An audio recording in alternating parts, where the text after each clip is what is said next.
Khevna, thank you for being with me today. I am so excited that we're finally getting to do this chat.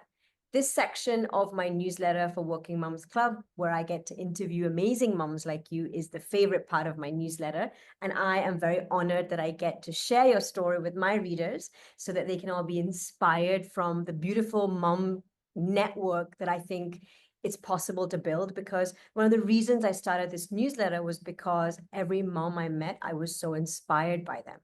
And I was like, if I'm able to write, I'm able to tell stories. So let me bring that to an audience. So I'm so happy to have you. Thank you very much for coming online. So let's get started right away. Tell me a little bit about yourself, your background, your family, your kids, a little bit about you. Yeah, sure. Firstly, thank you for having me. I'm honoured to even be asked. So yeah, I'm Khevna. I'm a mum of two boys, very, very energetic boys, and they are 3 and 7, and they keep me very busy. And I have a 15-year background in marketing in a corporate job, and then I decided 2 years ago to launch a business. So now I'm a founder of a company called Familierge, which is short for Family Concierge. We are essentially a bespoke lifestyle concierge business supporting families only, and families that are flying into Dubai on holiday, relocating, or even those that are living here. And personally, I think I would say, like, as a person, it's helped me start a business like this because I'm very passionate, I'm very empathetic, I believe, as a person. So the drive came from wanting to help other busy mums like the community that you're building as well. So, Yeah. what inspired you to take the leap from quitting your job to starting this? Did you have a gap already between your job and your this and having kids? Or how did that all come about? After my second one, we've been back and forth to Dubai. So I think it's been like 11, 12 years now. And then we moved back again just after COVID around 3 odd years ago. And my youngest at the time was about 5.5 months. And we were just kind of going through the house renovations and everything. And I always knew that at some point I would go back into a marketing job. But then when it came down to it, I thought actually I'd love to just maybe do a bit more of a freelance thing. So I started exploring some marketing freelance options. And that's when I came up with this idea, which is completely unrelated. But because I was planning a staycation for my youngest son's then first birthday, the challenges that I faced while planning the staycation, and just, even I've been through the whole relocation process as well, moving the family back and moving them back again here. And I know what it's like not having that type of support that you need.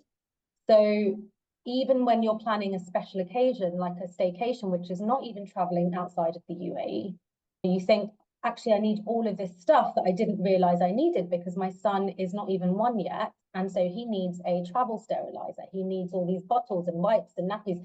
And we were only going to Ras Al Khaimah, but I felt like I took my whole house with me.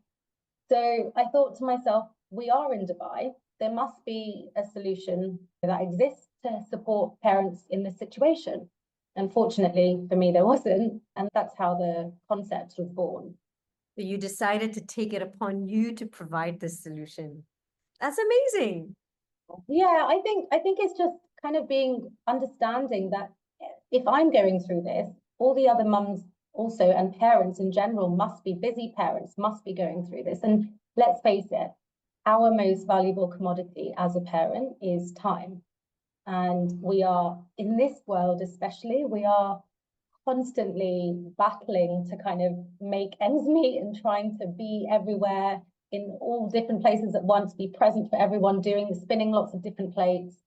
So even if we can provide even just that little bit of support, even a few hours a week, to allow that parent to be more present with their children, or maybe have some me time or whatever it might be, that in itself is fulfilling enough. Then I've made a difference. So, what's your personal goal with this business? Because, of course, you're in it to serve and you're obviously enjoying providing the service because you're Yeah. meeting a need of other people like you. What is your personal goal with it? Because I think that's something we don't talk about enough as what's driving you, what's your why behind it as Kevna?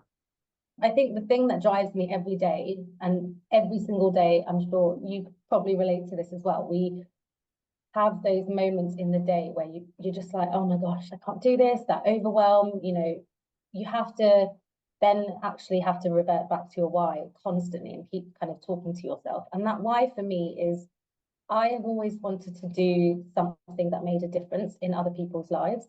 I didn't know what that was. When I was working for corporate companies, in my marketing roles, I was working also round the clock, no different to what I'm doing now, working till really late at night, evenings, weekends. And all I was doing was essentially making the companies more richer than they already are, rather than actually feeling like I've made an impact on someone else's life. So then when I came up with this idea based on my own experiences, I think that's the kind of drive that, because I know I've been through those situations of extreme overwhelm, extreme distress, and all of everything that you go through as a working parent or even just as a parent. For me, it's all about making a difference in someone's life. And when a parent comes and tells me that I've just made that little bit of difference and they feel so much more supported with me or Familierge in their lives, that I think is the thing that keeps me going constantly. And that's, for me, that's my biggest why. Also, it's doing something with a purpose and working so hard for it that your children can also see that it's not just dad's working, it's mum's working too. And mums work around the clock. They work really, really hard. And to achieve something great, you've just got to keep going. Even when times are tough, you keep going. What are the biggest challenges you faced as a new business owner and a mom of two very active boys and a wife? And I'm sure you have family commitment and a life. So what is the biggest challenge you're struggling with at the moment? Because you're dedicating all your time to helping other parents. Yeah. Like you said earlier, that you are helping other parents gain time. But Yeah. what challenges are you facing in this process? Ironically, time. Time. Yeah. Time is my biggest challenge. 24 hours in the day are not enough. So, of course, time. I think that's the case for all of us parents. But I would say, in addition to that, I would say energy and emotional bandwidth is the biggest thing for me, because I'm going through perimenopause as well on top of that. And so having to manage those hormone fluctuations and everything and still keep going in your business, and it is your business, so you have no one to answer to, and then you have to then at the same time be a very resilient woman so that you can be an ambitious entrepreneur, and you have to be a supportive wife, and you have to be a present mum. So I think in addition to time, I think the kind of fluctuations in hormones and like the period of obviously transforming, whatever they call it, is, I think that's probably my biggest challenge right now, in all honesty. How are you managing it? And I know there's no straightforward answer to this, but what are you doing to help yourself? So I tried lots of things, because for me, things like mindfulness and yoga and stuff like that, meditation, it just doesn't work for me. My brain does not switch off. It's so busy. And I've tried lots of different types. So now I am taking these herbal hormone supplements to help me. And it really does help me regulate, because what ends up happening also is 1 week is like an amazing week. And you're like, yes, I'm a go-getter. I can do everything. I'm crushing it. I'm so productive and I'm winning in all aspects of my life, personally, professionally. And then the next week, it's like something's just come crushing down on you and you don't want to see anyone. Yeah, thankfully, these herbal hormonal pills have really helped. And then also just making sure that I prioritize sleep a bit better, because at the moment, working 19-hour days, having 4 or 5 hours of sleep a night, which is what's been happening, is not sustainable. So I think just over the past couple of weeks, in fact, I've made it very clear that I need at least 7 hours of sleep to be able to function. We forget how much we need sleep. And I'm the same. I don't prioritize sleep at all. And it's my husband who keeps telling me that you need to sleep. Your body regenerates when you sleep. Rest is required to be able to have the energy you need to plod on. So, yeah. women need far more sleep than men as well because of our hormones. So overnight, whatever happens to her, I'm not biologically in tune with all of it, but apparently women need far more sleep than men. And then if you don't get that sleep, then you have that sleep debt that obviously ends up accruing over time. And then you get to a point, that's when you get to a point of burnout, right? Thank you for being so open about that. And I think it's something that everyone struggles with and it's not talked about enough. So what would your advice to moms who are maybe looking to start their own business? What is the one thing you would tell them if they asked you? I would say start before you're even ready, because like I didn't launch until last summer, but I actually started working on my business 2 years ago this month.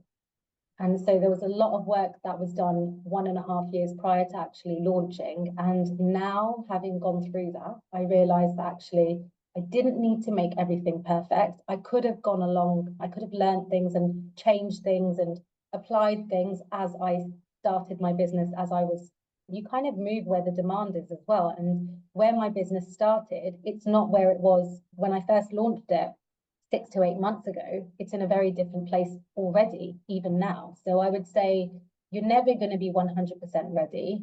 So just start it. What's the worst that can happen? I think the learning I've also had along the way is to make sure that you surround yourself with like-minded people and people that uplift you, people that believe in your vision, and people that can help you navigate the messy kind of middle of entrepreneurship that we all go through. And if you're around people that do the opposite, that can really hinder your progress and hold you back.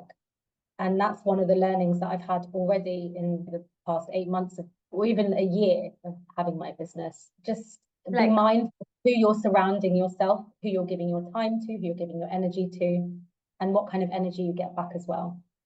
What do you think about AI in this whole entrepreneurship space and how it's going to impact the future of your work, your business, your life? I feel like I should be asking you that question. So until I met you, I didn't actually know about the kind of, we all knew about ChatGPT and Canva and all of that stuff and all the kind of productivity AI related tools, but I don't think a lot of us actually understand how much it can actually do for us, and until we're educated on that as well. So we're not using it to its maximum full capacity. When I met you and we spoke about all things AI and the fact that I didn't even have a GPT in place, you were so baffled that, and there are so many women that don't actually know the true potential. So I would say, I guess, educate yourself into AI complementing your business rather than being concerned about it be replacing your business and your business activities. See how it can streamline processes as well. I think also we need to be part of the conversation around AI should empower business owners as opposed to making us feel like we're sidelined. So I don't actually know the answer to that question. I think it was a very long-winded answer, but just wondered your thoughts, and that they're perfectly valid thoughts. And you brought up a very important point, that there's a difference between using AI and there's a difference between doing that and being AI literate. And yeah, everyone's just kind of using it, and Mhm. because they're not spending the time and energy to learn a bit more about how it Yes. works, they're not getting the maximum out of it. If we need to use it to empower us, and that's Yeah. the way that we're going to be able to live with it moving forward. Yeah. What's your ultimate goal as a working mom? I would say to raise emotionally intelligent, kind, respectful boys who understand the meaning of hard work and empathy. That's kind of what I want to show them. Lead by example.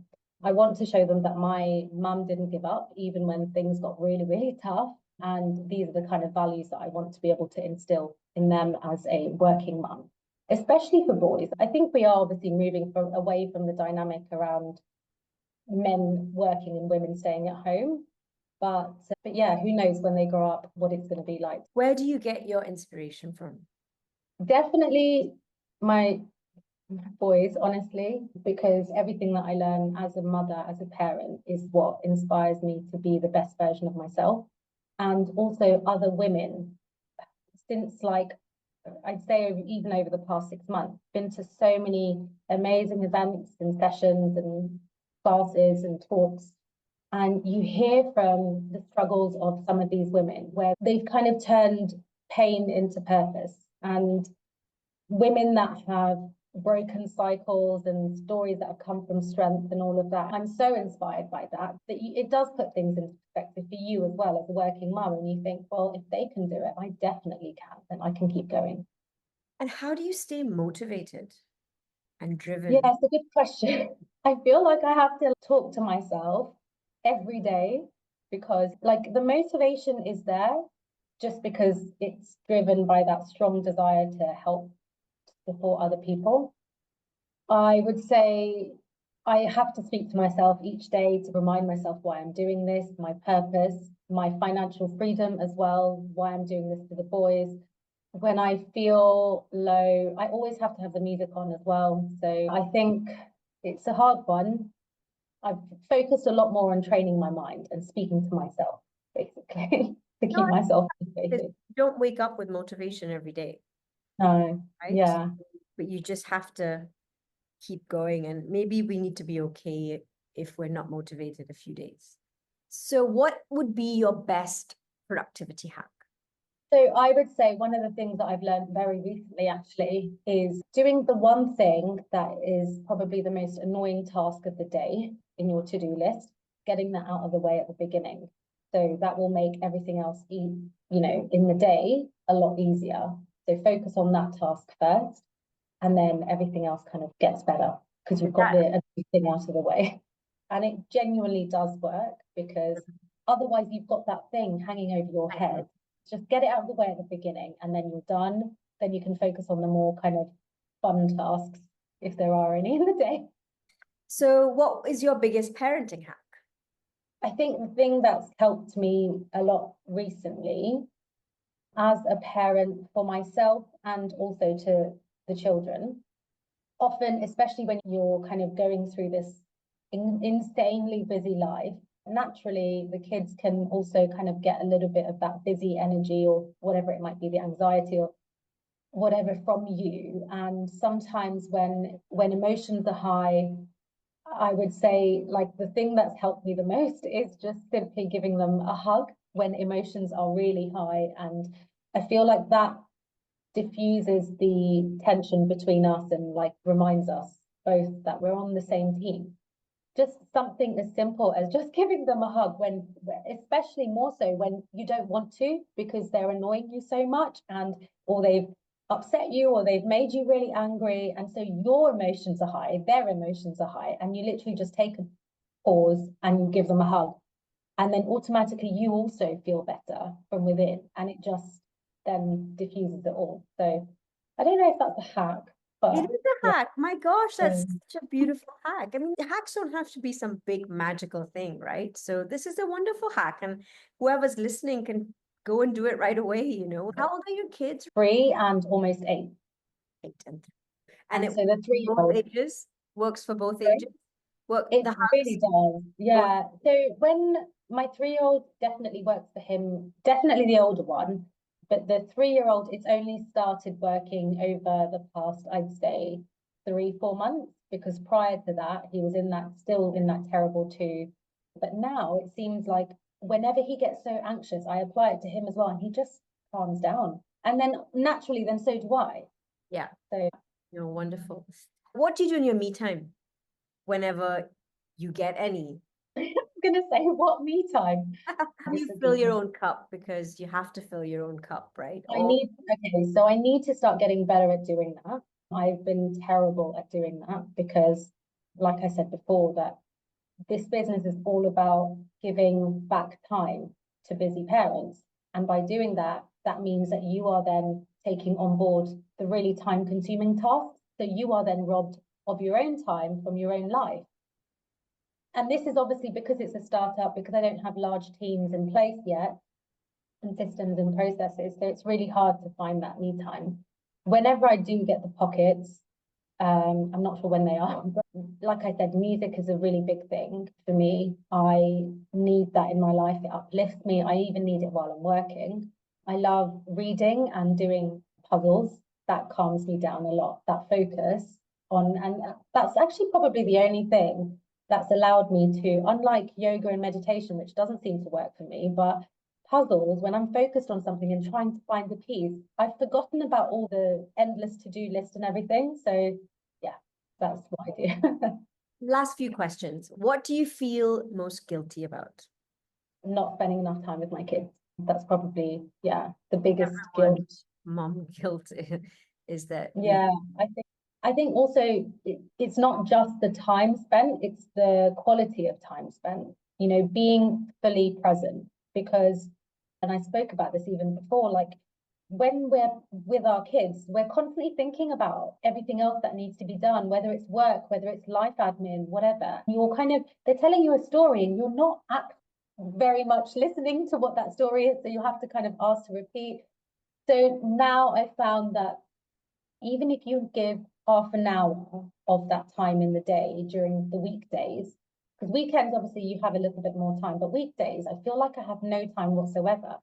So what I try to do is at dinner time, just have that half an hour, my phone and my watch is in the other room and there's no distractions. And I simply just speak to them. They have all of me, 100% of me for that half an hour. And even just that in itself has made a difference and helped my mum guilt as well. Yeah, it's so important because we don't get quality time. Even though I work from home, I'm around my kids all the time, but I don't feel like I spend enough quality time with them. We do something similar at home. Especially in Dubai. Like, I feel like in Dubai, it's just, I don't know, back in the UK, like I thought that life was very busy. And then we moved back here and it's on another level. You can't keep up. So, yeah. What is your favorite tool that makes your work or life Oh, easy? that is obvious. GPT. Okay. No, I didn't I think you were think going to say that. I thought you'd say something else like your calendar or no, that's no, the no, no, usual no. answer I get. I get it's my calendar. That's the Oh, usual answer. you know what? I have become better at using my calendar in terms of time management. I'm shocking at time management. So I've become better at blocking out times, like out blocks of time on what task I'm allocating during that time. But no, ChatGPT, I simply couldn't live without. But then saying that, I didn't even use ChatGPT 2 years ago when I first started working on the business. So I remember how long everything used to take. Because I think back, I'm like, why did this take so long? And I'm like, I didn't use ChatGPT. I didn't even know about it back then. And now, if you train it well, it's the most productive, tool, I think. What is the best thing you've watched or read lately? The best thing that I've watched at the moment is there's two things actually. A light-hearted version, which is Parenthood, and I don't know how I've not seen that before. Have you seen that? No, I've never heard of it. It's quite old actually, and it's on Netflix, and Hmm. there's quite a few, I think 4 seasons of like Oh, lots of episodes. It's a really lovely show, multi-generational, and you see how the dynamics work between siblings, between parents, grandparents, all of that. And it's just a really nice, very relatable show. And it's also a little bit light-hearted. And that's the one thing that helps me switch off as well. And then the other thing was probably adolescence. Is it called adolescence? Is that what it's called? Yeah, I think it sparked the conversation between me and my husband, which we needed to have. So, and raising boys especially. So I think that was a really good show for us to watch. Reading, I haven't had too much time to read, so it's all about audiobooks and Mel Robbins. last question before we close. Do you have a quote that you always keep in your mind that you'd like to share, that you always think of, that helps you through your day to day? I do. The quote that I have for me personally is, I am not what happened to me. I am what I choose to become. So I'm not defined by my past, I'm defined by the choices that I make. That's And beautiful. Is that somebody said that? Or that's just your yeah, I remember reading this. I think it might have been in one of the books or something. This was a while ago, and it probably was at the start of my journey with the business. And I think that's what also you often have all these kind of childhood demons and stuff like that that you kind of bring into your adulthood. And so I think that the learnings, like having that always within me, that I am defined by the choices that I make, not by my past. That's the thing that kind of helps me make better choices. Wonderful. Thank you very much. Thank you for your time and your vulnerability and being so open and talking about the day-to-day challenges of a working mom who's also an entrepreneur. So I really appreciate your time. Thank you so much for having me. Speaking to you. Thank you.